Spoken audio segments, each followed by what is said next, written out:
Bienvenidos al canal Curso Geotecnia. En el día de hoy vamos a estar resolviendo un problema de zapatas combinadas rectangulares, caso cargada concéntricamente. En este problema se nos entrega la información de proyecto tanto estructural como geotécnica. Estructuralmente se nos indica que una de las columnas se encuentra en el lindero, que la otra se encuentra distanciada eje a 3.8 metros. Se nos entregan las secciones de cada una de las columnas, así como las cargas correspondientes muertas y vivas. Las columnas están reforzadas con barra número 6 y se nos indica que vamos a trabajar con la resistencia de 21 megapascales para el concreto y 420 megapascales para el acero. Desde el punto de vista geotécnico se nos indica que la capacidad de carga admisible del terreno de fundación es 160 kN/m² a la profundidad de 1.5 metros. Y el peso específico del material de relleno es 19 kN/m³. En primer lugar, vamos a justificar el hecho de trabajar con una zapata combinada rectangular. Nos preguntamos por qué no una solución a través de viga de enlace. Para ello, vamos a dimensionar zapatas aisladas conectadas mediante una viga. Y para ello necesitamos las cargas de diseño. Recordemos que para el análisis geotécnico trabajamos con cargas de servicio, las cuales determinamos para cada una de las columnas. Y vamos a resolver el diseño estructural para las cargas mayoradas. Vamos entonces a determinar las dimensiones de dos zapatas aisladas conectadas mediante una viga rígida a partir de las cargas de servicio y, dependiendo de la distancia libre que quede entre las zapatas, concluimos respecto a la necesidad de la zapata combinada rectangular. En primer lugar, vamos a proponer un espesor para la zapata, de tal manera que dicho espesor será calculado como un peralte efectivo máximo más el diámetro de barra de zapata más el recubrimiento libre. Recordemos que tenemos tres condiciones para establecer el peralte efectivo máximo. La primera es la normativa, que nos indica que debemos trabajar con un peralte efectivo mínimo de 15 centímetros. El segundo aspecto a tener presente tiene que ver con el anclaje por compresión del refuerzo de la columna en la zapata. Ya esta expresión la conocemos y en este caso vamos a utilizar un factor de reducción de 0.75 para el anclaje por compresión de la barra de la columna. Vamos a realizar un único cálculo teniendo en cuenta que el refuerzo de la columna del lindero y el refuerzo de la columna interior es exactamente el mismo, son barras número 6. Resolviendo para la longitud de desarrollo por compresión, tenemos que la barra número 6 requiere en longitud recta 31.51 centímetros. Teniendo en cuenta que utilizamos el gancho para estabilizar el refuerzo previo a la fundida de la zapata, el peralte efectivo requerido es 41.06 centímetros. Este sería el peralte efectivo 2 y está asociado tanto para la columna interior como para la columna del lindero. Luego tenemos un peralte efectivo 3 asociado a la resistencia acortante tipo punzonamiento. En este caso, como la columna está en el borde de la zapata, el factor T será 1250 y para la columna interior el factor T será 2000. Trabajamos las cargas mayoradas teniendo en cuenta que este es un aspecto relacionado con el diseño estructural y el peralte efectivo para la columna del lindero o peralte efectivo en la zapata asociado a la columna del lindero 39 centímetros y el peralte efectivo requerido para la zapata asociado a la columna interior 42 centímetros. De los tres peraltes efectivos vamos a escoger el mayor de todos. Y en este caso, como ya sabemos que la solución será zapata combinada rectangular, trabajaremos con el mayor de los peraltes efectivos. En este caso se requiere un espesor mínimo de 51.4 centímetros. Vamos a redondear y trabajar un espesor de 55 centímetros. En el caso que la solución sea mediante viga de enlace, no es necesario o no es de estricto cumplimiento trabajar un espesor igual para las dos zapatas. En el caso de zapatas combinadas mediante viga de enlace, podemos trabajar espesores distintos para cada una de las zapatas aisladas que van a ser conectadas mediante una viga rígida. Conocido el espesor a proponer, calculamos el esfuerzo neto admisible. En este caso, 128.75 kilómetros metro cuadrado. Y a partir de dicho esfuerzo neto admisible, ya podemos entonces dimensionar las zapatas aisladas que van a estar conectadas mediante la viga rígida. Las expresiones para dimensionar dichas zapatas ya las hemos estudiado en videos y ejemplo anterior, y en este caso hemos propuesto unas dimensiones L1 de 1,20 hasta 1,6 metros. Podemos iniciar con un L1 mínimo de 90 centímetros. Conocemos la expresión para delta de R, que sería la carga tomada por la viga del elemento al que se conecta para centrar la carga en la zapata del lindero. Calculamos B1 de tal manera que la presión aplicada sea igual al esfuerzo neto admisible. Calculamos la dimensión de la zapata interior proponiendo la cuadrada. Calculamos la distancia libre entre zapatas y comparamos con la distancia mínima para trabajar con zapata combinada mediante viga de enlace, encontrando que la distancia libre entre zapatas resultó menor que la mínima. Por lo tanto, no estamos cumpliendo para continuar trabajando zapata combinada mediante viga de enlace. Una alternativa, tratando de aumentar el espacio entre zapatas, sería trabajar la zapata interior rectangular. Sin embargo, debemos tener presente que el análisis tenemos que realizarlo de manera global para todo el proyecto. Y es posible que, si bien cumplamos en el sentido longitudinal con la distancia libre, no incumplamos en el sentido transversal y la solución de una zapata interna o interior rectangular pues tampoco nos ayudaría a trabajar mediante viga de enlace. Recordemos que si en un proyecto las áreas de las zapatas aisladas quedan próximas entre sí, es decir, hay un efecto geotécnico, la solución tiende entonces a trabajar una sola zapata para recibir la carga de todas las columnas, una losa de cimentación. En este caso vamos entonces a solucionar mediante una zapata combinada rectangular. Ahora, ¿por qué rectangular? ¿Por qué no trapezoidal? Entonces, en primer lugar, resolvamos las dimensiones para una zapata combinada rectangular. Ya hemos estudiado en video previo cómo dimensionar zapatas combinadas rectangulares que queden cargadas concéntricamente.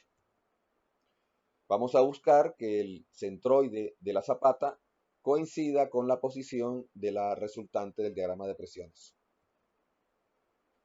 La expresión para calcular la dimensión L es la que se muestra, y en este caso M1 es la distancia del borde de la zapata al eje de la columna más próxima al lindero. En este caso, como la columna justo está en el lindero, M1 viene siendo M, el medio ancho de columna.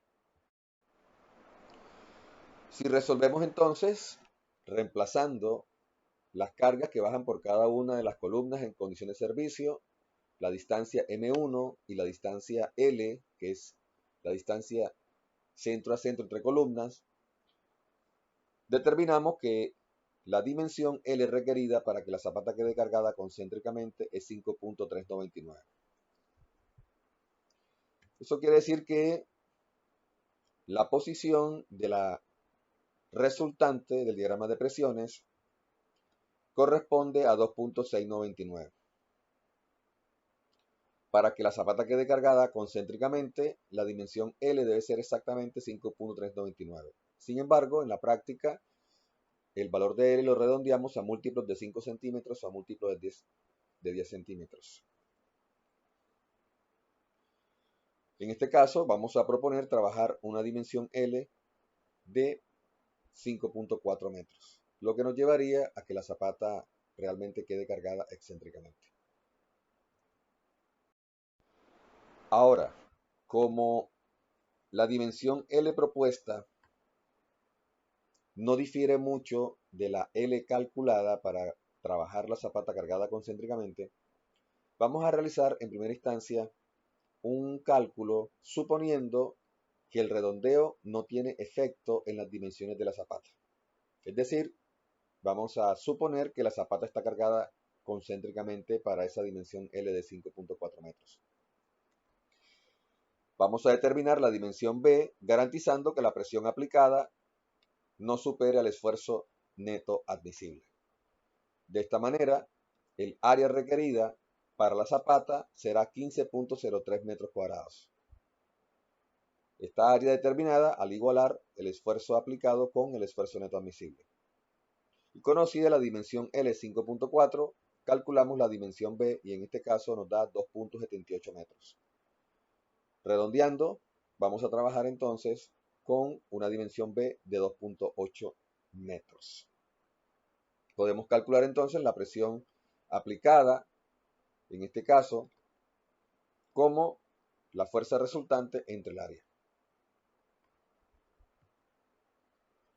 En definitiva, hasta el momento tenemos una zapata con un L de 5.4 metros, un B de 2.8 metros, un área de 15.12 metros cuadrados.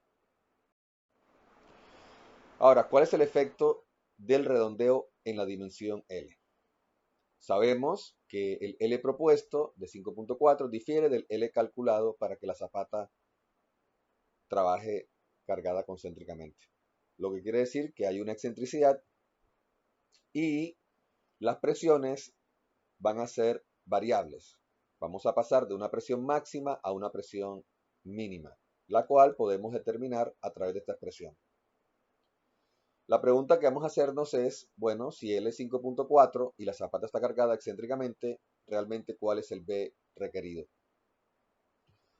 Para ello, debemos determinar cuál es el momento resultante en la zapata.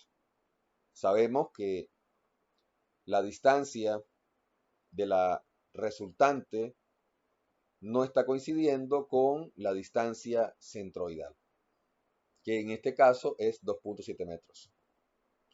La diferencia entre las distancias corresponde al valor de la excentricidad. Si calculamos esta diferencia y multiplicamos por la resultante, eso inmediatamente nos daría el momento resultante sobre la zapata. Y con ese momento resultante podemos entonces igualar la presión máxima con el esfuerzo neto admisible y despejar la dimensión B requerida. Ahora, el momento resultante también podemos determinarlo con esta expresión que fue demostrada en video anterior y reemplazando los valores de las cargas de servicio que bajan por cada una de las columnas, la distancia M que es a 1 medio, L que es 3.8 metros y la distancia centroidal C que en este caso es 2.7, tenemos un momento resultante de menos 1.1 kilómetros por metro. Como debemos garantizar que la presión máxima aplicada sea menor o igual que el esfuerzo neto admisible y que el esfuerzo mínimo sea mayor o igual que 0, entonces vamos a determinar en primera instancia la dimensión B igualando el esfuerzo máximo con el esfuerzo neto admisible. Para el L de 5.4 metros, el momento resultante que hemos determinado, vamos a despejar la dimensión B. Nos da 2.785 metros. Es decir, terminaríamos trabajando con B 2.8 metros. Esto quiere decir que el redondeo realmente no tiene un efecto sobre las dimensiones. El haberla considerado cargada concéntricamente nos llevó a un B de 2.8 metros y ahora, realizando el cálculo trabajando la zapata cargada excéntricamente, tenemos exactamente el mismo B, 2.8 metros. Eso quiere decir que igual estamos trabajando una zapata de L 5.4 con B 2.8 con área 15.12 metros cuadrados. Es decir, que el redondeo no tiene un efecto en las dimensiones de la zapata. Si calculamos las presiones máximas y mínimas, encontramos que efectivamente no hay una variación apreciable de las presiones. Podemos considerar que la zapata está cargada concéntricamente bajo una presión uniforme. Ahora propongamos un caso donde el redondeo sí genera un efecto sobre las dimensiones y área de la zapata. Vamos a considerar que en nuestro proyecto tenemos limitado el valor de L a 5 metros, es decir, que solamente vamos a poder trabajar máximo L 5 metros. Como ya sabemos, se requiere 5,4 metros para que la zapata se considere cargada concéntricamente. Al trabajar una dimensión L muy distinta, en este caso 5 metros, la zapata estaría cargada excéntricamente. Tenemos unas presiones máximas y mínimas, lo que quiere decir entonces que la posición de la resultante del diagrama de presiones no está coincidiendo con el centroide. Ya sabemos que la diferencia entre esas distancias corresponde a la excentricidad y podemos calcular el momento resultante como el producto de la fuerza resultante por dicha excentricidad, o utilizando la expresión que ya conocemos para el momento resultante. La carga resultante sobre la zapata es 1935, es el mismo valor que hemos venido trabajando. Y ahora nos vamos a preguntar cuál sería la dimensión B requerida para la zapata en el caso que trabajemos un L de 5 metros. Para eso tenemos que igualar la presión máxima con el esfuerzo neto admisible. Como necesitamos el valor del momento resultante, calculamos dicho momento reemplazando la distancia centroidal, que en este caso es 2.5 metros. Las cargas que bajan por cada una de las columnas en condición de servicio, la distancia M1 y L, resultando un momento de 385.87 kN por metro.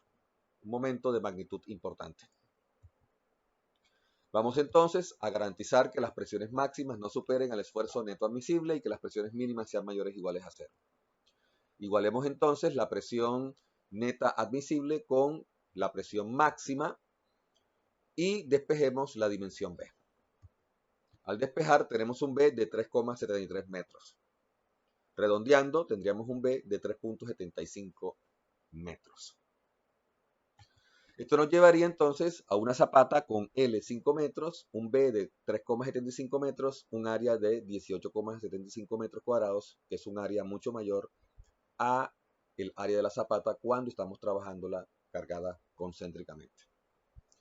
Es decir, aquí al disminuir la dimensión L de la zapata y presentar el caso de la zapata cargada excéntricamente,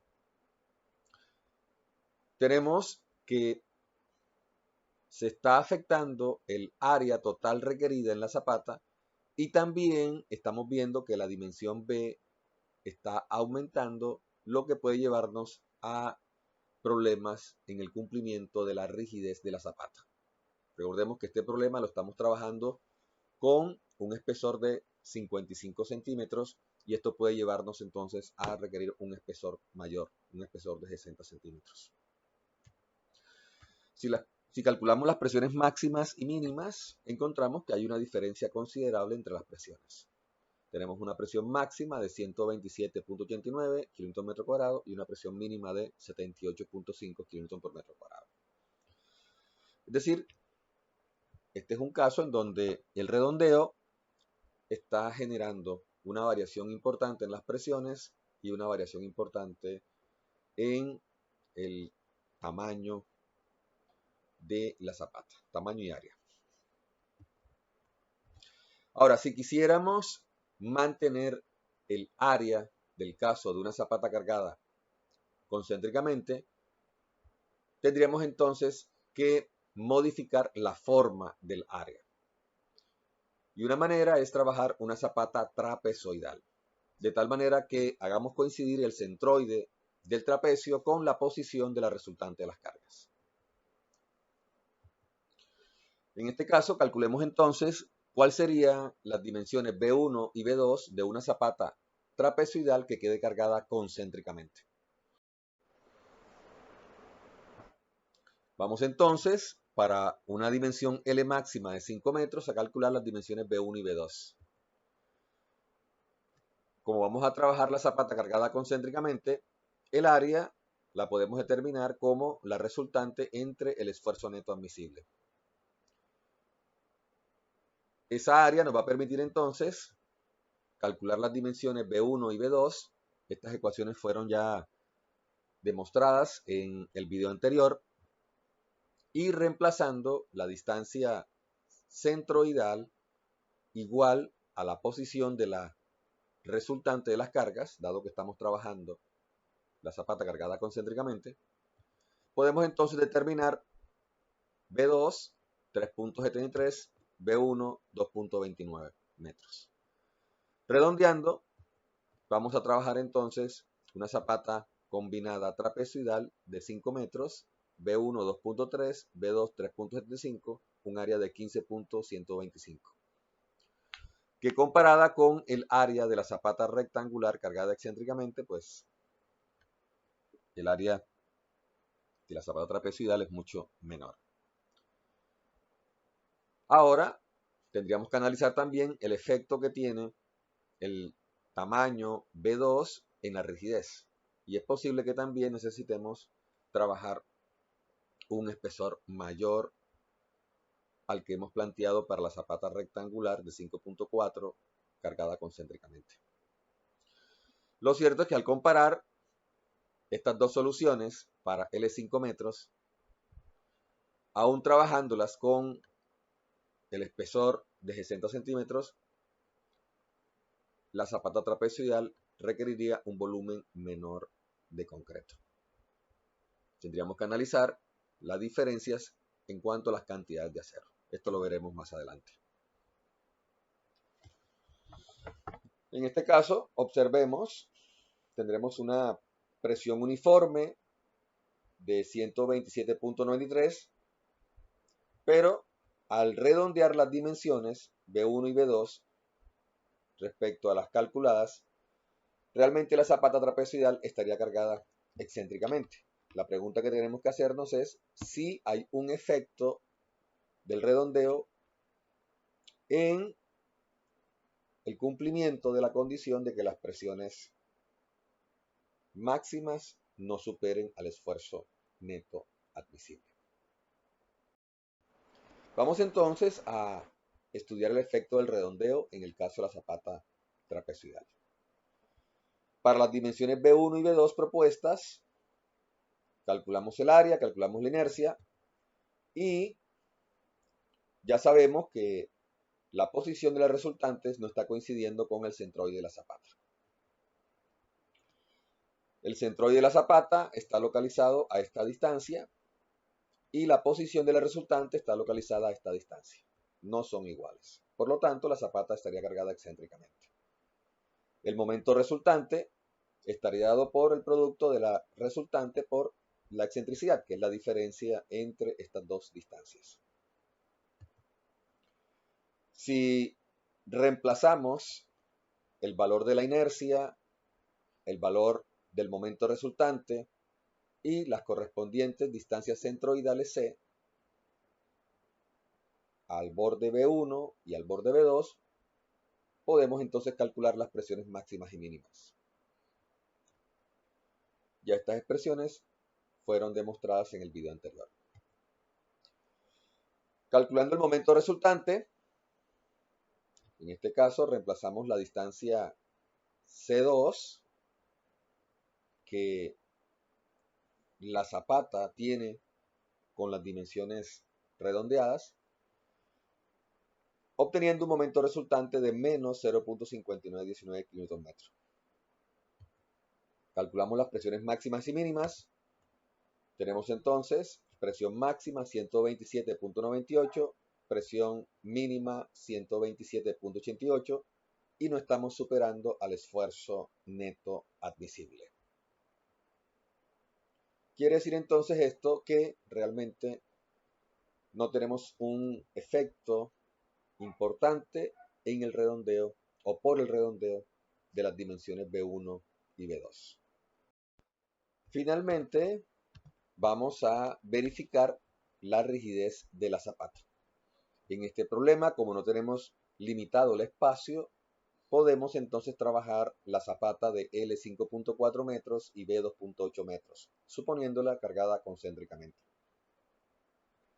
Vamos entonces a verificar la rigidez respecto a los voladizos. Para ello, el voladizo máximo en la zapata no debe superar el voladizo límite. Tenemos dos voladizos transversales, un voladizo longitudinal, en este caso el voladizo máximo es 1,20 y es menor que el voladizo límite 3 veces el espesor de la zapata, 1.65 metros. Eso quiere decir que desde el punto de vista de los voladizos podemos considerar la zapata rígida.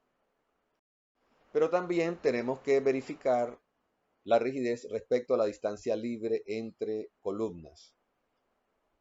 La distancia libre debe ser menor que una distancia límite que se toma como 7 veces el espesor de la zapata y máximo se puede llevar hasta 10 veces el espesor de la zapata. La distancia libre en este caso es la distancia centro a centro menos los anchos medios de las columnas, 3,35 metros. Y esa distancia es menor que la límite, 7 veces el espesor de la zapata, 3,85 metros. Por lo tanto, la zapata se puede considerar rígida y el supuesto de una presión de contacto uniforme, en este caso que la zapata está cargada concéntricamente, es válido. Muy bien, en un próximo video estaríamos hablando entonces sobre el diseño estructural de esta zapata. Muy bien, hasta un próximo video.